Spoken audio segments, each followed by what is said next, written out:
Mr. Baker, thank you for coming along to Business Insider. Pleasure. We will wander around Ken Baker's life on the coast for a while, and then we'll talk about the involvement with Business New South Wales a bit later. You've had this job now as Group Managing Director, is that the... Managing Director. Managing Director, Yep. Okay. Spending a lot of time with other companies. Tell us a bit about the history.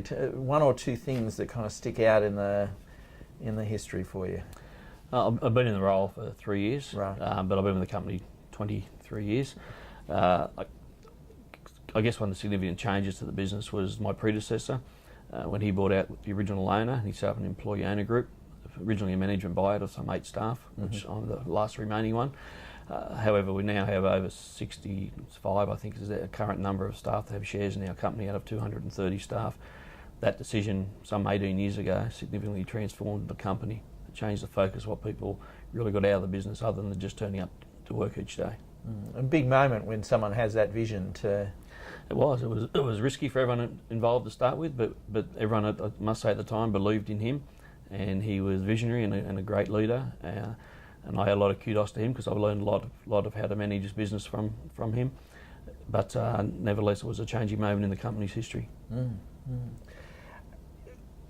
Then you took over 3 years ago, a challenge at that moment. You would have been groomed for that, I would think, if that's the way it's planned. What shocked you most about that transition? Because you've been you'd been seeing how this guy's been managing this business for 18 years. Sometimes we get a bit complacent and say, okay, well, I think I can do that. What shocked you about that transition from, I guess, supporter to new leader? The management style was very flat level. Everyone was very autonomous in their role and could make decisions. I think that's important in business. You've got to trust your people to make decisions. They'll get them wrong occasionally, but they should learn a lot by that. I guess the big change was instead of being focused on a small component of the business, all of a sudden you're thrust into the overall business. And the big challenge is instead of having to manage 20, 30 or 50 people, all of a sudden you're responsible for 230 people. And that's an enormous change because it does take a lot of time in that role. I mean, more than half the role is HR, I'm sure. Okay. You're probably got an exit strategy in place. Are you thinking that through? Can you share it with us now? Yeah, well, we plan it. We do plan it. I mean, the success of the business is to make sure that the next generation can see opportunity, that they have a vision, that they have a big future in sharing the wealth of the organisation over the long term. If they see the current management team in place too long or staying there for too long, then their vision changes. So we're very conscientious at Halley & Mellows to make sure that succession plan is in place, and as a result of that, some of us may probably exit earlier than we would like, but in the interest of the viability of the future of the organisation, that's something we're prepared to do. Mm-hmm. Okay. It's been extraordinary couple of years, something called the GFC or whatever. Now, as soon as they get it letters instead of the real words, I think we're in trouble, aren't we? But what does the next 12 months look like for you, for the business? Is it... We've had the opportunity over the years to buy out businesses. We bought out a couple of JVs that we're involved in. They were significant parts of our development because it took businesses that were very regulatory, I guess, to 100% own them and part of your own vision. We've also had the opportunity to buy other businesses along the way, so we've created a very diverse group of companies that are across a number of industries.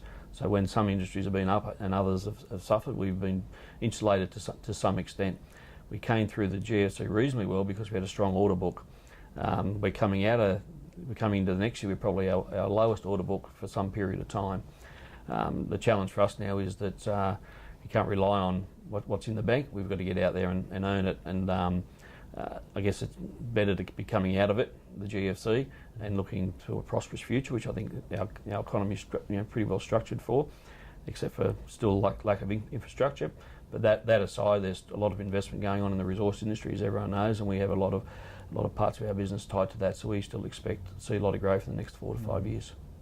With that growth through acquisition, and I suspect it's more acquisition than merger, do you have a philosophy on whether they all become Halley & Mellows, or do they retain their own identities, or is it well, company by company? No, at this stage the business has been very much keeping their identity and letting them develop that identity. But obviously at the end of the year you can't have a group of companies that has 20 companies. This becomes a very inefficient. Even just the reporting requirement makes it very inefficient.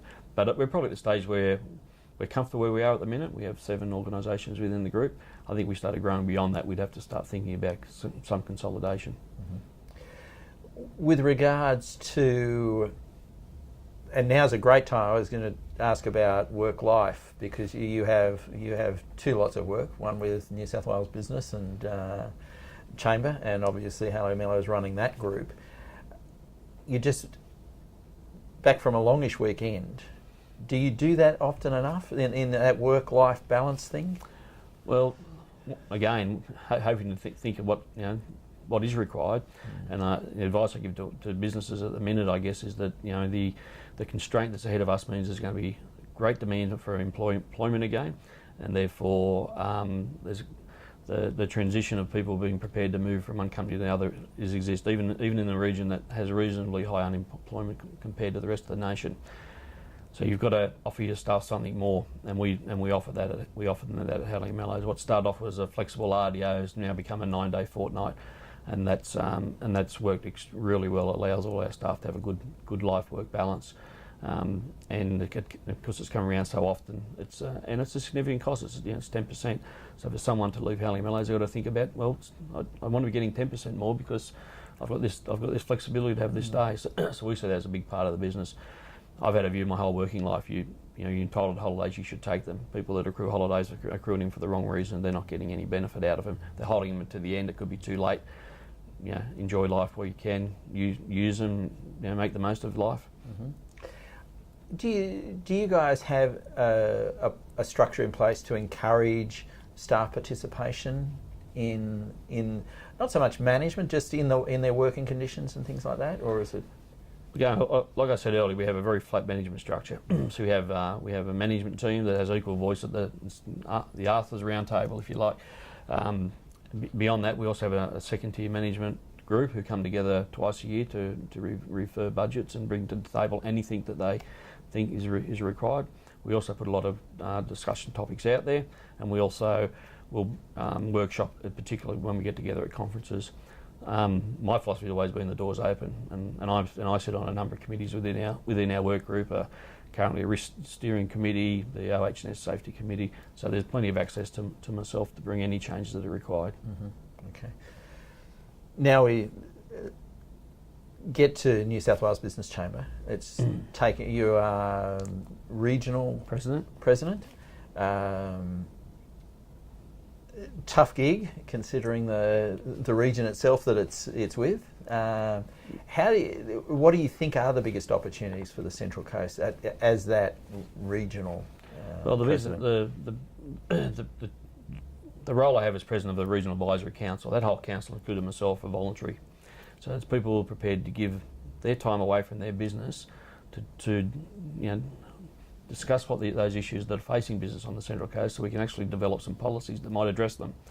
So it is a big gig because people have to give away time from making money, and we've had those people come through the GFC as well and still commit that time. The reason they are is because they want to see a better Central Coast for the future, and most of them have been on the coast for a long time. The opportunities on the coast still are that we have so many people commuting that we have to find work for them, and if we can keep them here and working here, then the flow-on effects for businesses that benefit from them working here and spending their money here rather than lunchtime in Sydney or wherever it is multiple, and that opportunity exists for this region, and everything we're working towards is to get better opportunities for industry to move here, and they won't come if we don't have the right infrastructure. So we're working really hard on lobbying to make sure we get the road works and extra rail works and bus networks, education that we need in this region to support it. Mm-hmm.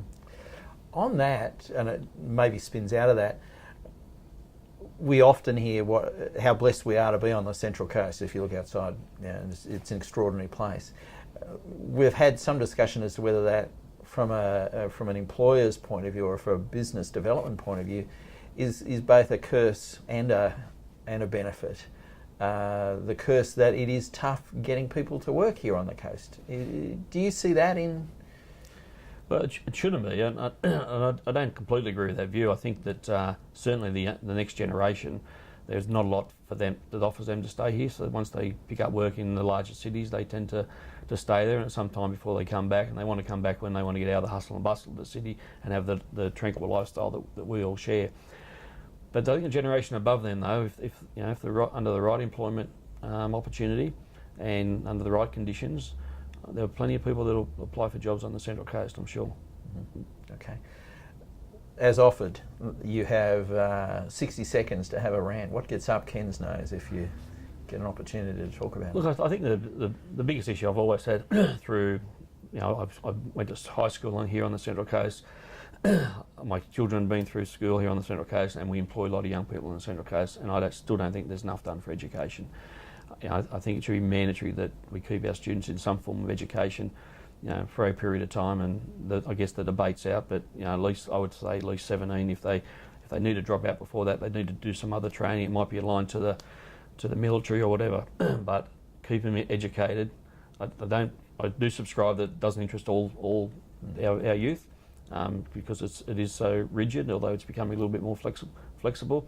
But they need to find something. If we can keep them educated long enough so they come out of the system with some training, then they're more employable, and we get them employed quickly, then we get rid of the problems of the loitering around of the 17, 18, 19-year-olds we have on the coast at the minute.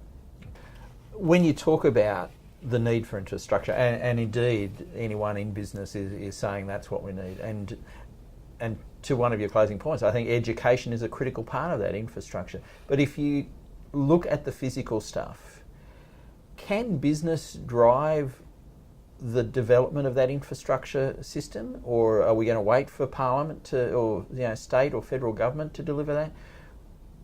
Who makes that infrastructure arrive, I guess, Ken?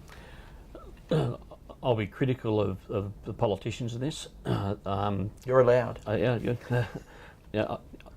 And I think the biggest reason falls with the community. The Central Coast has been divided for so long, and everyone working in their own interests and not working together collectively from the coast. That's changed in the last 18 months to 2 years, and we're now starting to see some outcomes. This region has been underfunded to the tune of 50% of what we deliver out of the region. So that goes without saying. That's a politician deciding that someone else needs their infrastructure better than the Central Coast does, because someone's getting our share somewhere. If we got our fair share, then the argument might be different. But I think once the critical infrastructure's in, like the road I just came down to here, once the critical infrastructure's in, well, then business comes. When business comes, then more gets developed, and then business will have a role in that. But until that critical infrastructure's in place, business has to think of the cost of their productivity to move things around this region or in and out of this region. That's a fact, including their staff. Okay, so and New South Wales Business Chamber is about getting that voice as well? Oh, absolutely. I mean, our company's a member of the AI group everywhere else in this country, but we're not here because they're not here. There's no one else here doing the job. It's the business chamber that's united the business community here, and through all the chambers of commerce align themselves now with the business chamber. We're all working very hard collectively together to get regional outcomes, and what this business chamber offers on the Central Coast here that none other does is great opportunities to network in business.